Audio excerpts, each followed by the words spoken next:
당신은 지금 어디로 가나요? 발걸음 무겁게 이 세상 어디 쉴 곳 있나요? 머물 곳 있나요? 예수 안에는 안식이 있어요. 평안이 넘쳐요. 십자가 보혈 믿는 자마다 구원을 받아요. 예수 믿으세요. 예수 믿으세요. 예수 믿으세요. 예수 믿으세요. 당신은 오늘 누굴 만났나요? 위로받았나요? 이 세상 누가 나를 대신하여 목숨 버렸나요? 고통의 멍에 벗어버리세요. 예수 이름으로 마음 문 열고 주님 맞으세요. 기쁨이 넘쳐요. 예수 믿으세요. 예수 믿으세요. 예수 믿으세요. 예수 믿으세요.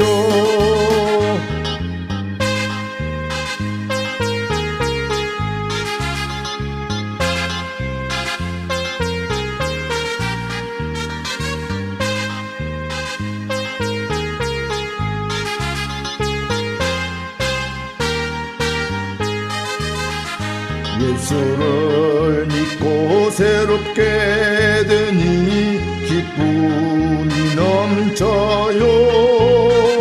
어둠 거치고 새날이 되니 행복이 넘쳐요. 이전에 없던 평안을 얻으니 찬송이 넘쳐요. 샘솟는 기쁨 전해주어요. 예수 이름으로. 예수 믿으세요. 예수 믿으세요. 예수 믿으세요. 예수 믿으세요. 주를 행복해요. 영원한 생명 얻으니 하나님 나라 그의 것이다. 어서 예수 믿으세요. 주를 믿는 자 그는 행복해요. 영원한 생명 얻으니 하나님 나라 그의 것이다. 어서 예수 믿으세요.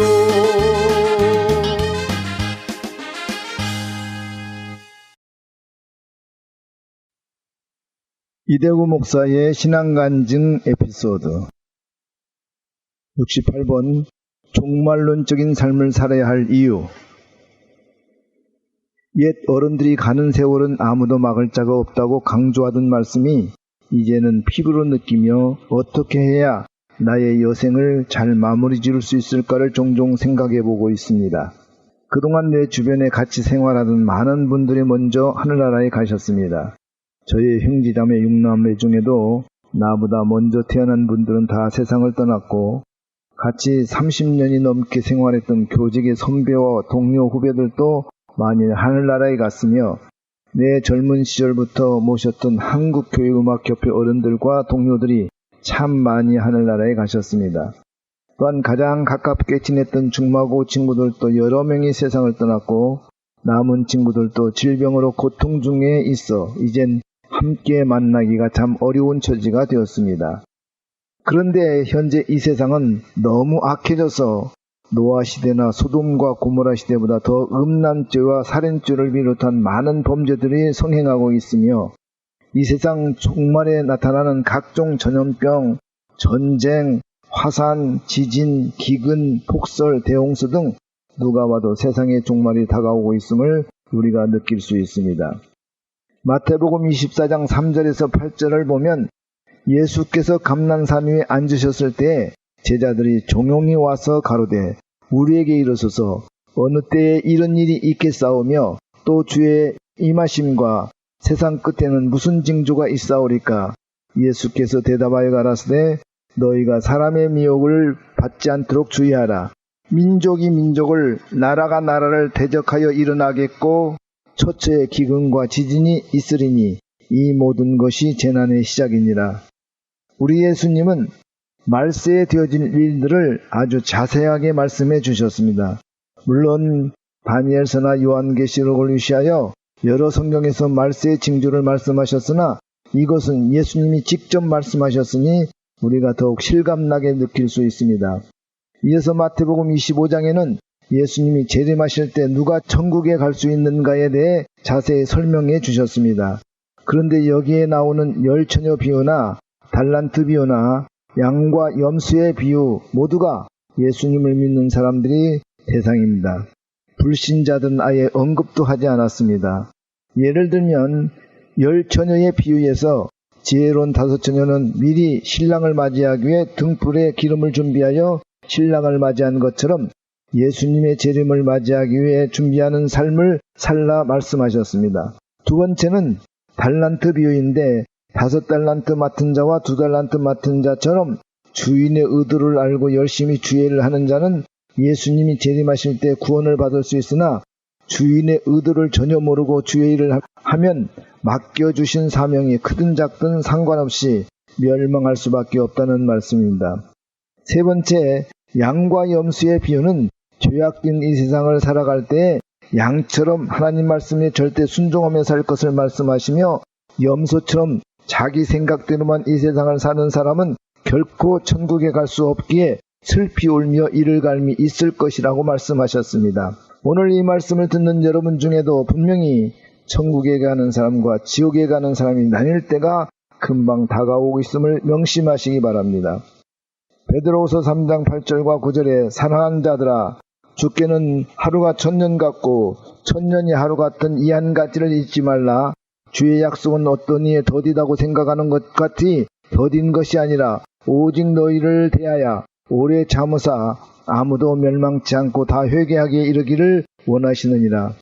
이 말씀에 다른 의미도 있지만 천국에서의 삶은 너무나 기쁘고 아름다운 삶이어서 1000년이 하루같이 금방 지나가는 것처럼 행복한 삶이고 지옥은 너무 고통스럽고 슬픔이 커서 하루가 1000년처럼 느끼며 사는 것을 말합니다.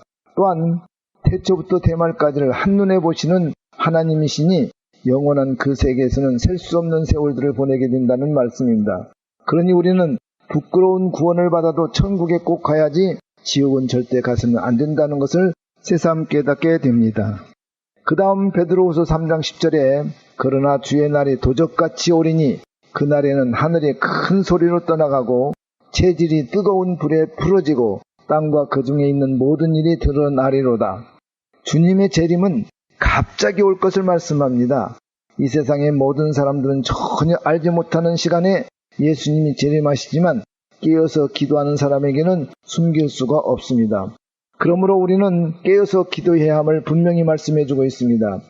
예수님이 재림하셔서 믿는 사람들이 하늘로 휴거된 후에는 하늘은 요란한 소리를 내면서 사라지고 천체는 타서 녹아버리고 땅과 그 위에 있는 모든 것은 없어지고 말 것입니다. 그러니 천국의 들림을 받지 못한 사람들이 어떻게 되겠는가를 상상해 보아야 합니다. 그 다음 베드로후서 3장 11절에서 13절을 보면 이 모든 것이 이렇게 풀어지리니 너희가 어떠한 사람이 되어야 마땅하뇨? 거룩한 행실과 경건함으로 하나님의 날이 임하기를 바라보고 간절히 사모하라. 그날에 하늘이 불에 타서 풀어지고 체질이 뜨거운 불에 녹아지려니와 우리는 그의 약속대로 의에 가는 바 새 하늘과 새 땅을 바라보도다.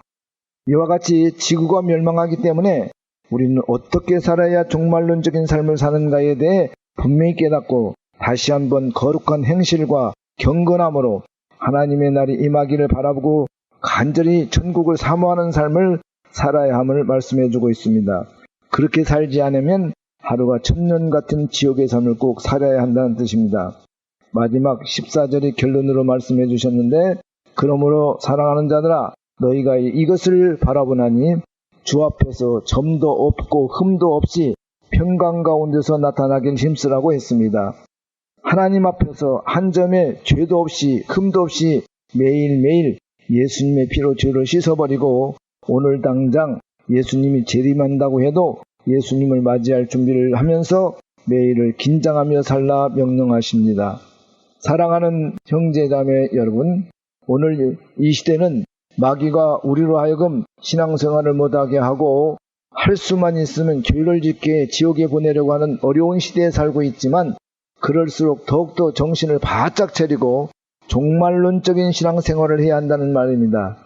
우리 속담에 호랑이가 물어가도 정신을 차리면 살 수 있다는 말과 같이 아무리 마귀가 나를 넘어뜨리려고 해도 내 안에 계시는 성령님을 절대로 의지하며 또한 마귀를 이기고 승리하신 예수님의 이름을 우리에게 주시면서 내 이름으로 마귀를 물리치라 말씀하셨으니 그 이름으로 마귀를 물리치면서 쉬지 말고 매일 기도로 승리하는 저와 여러분이 다 되시기를 예수님의 이름으로 간절히 축원을 드리며 오늘 말씀을 모두 마칩니다.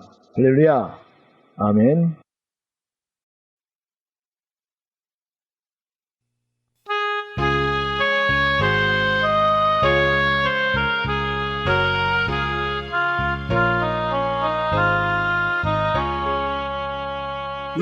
예수가 거느리시니 즐겁고 평안하구나.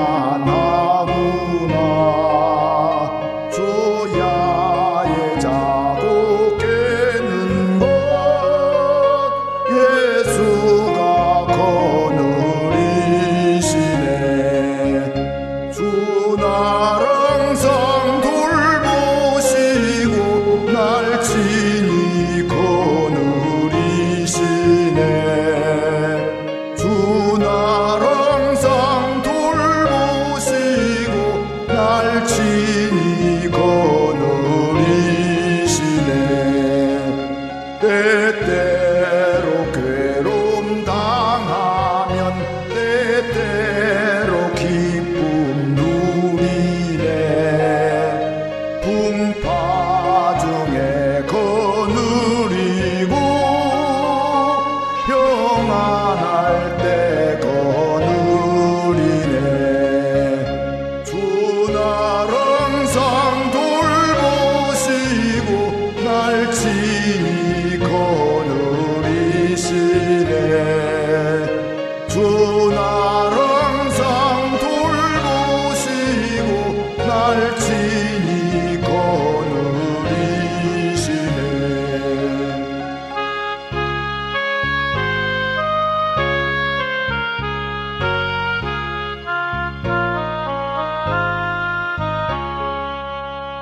내 주의 손을 붙잡고 천국에 올라가겠네. 괴로우나 즐거우나 예수가 거느리시네. 주 날 항상 돌보시고 날 친히 거느리시네. 주 날 항상 돌보시고 날 친히 거느리시네. 이 세상 이별할 때에 지옥의 권세 이기네. 전국에 있을 때에도 예수가 거느리시네. 주 날 항상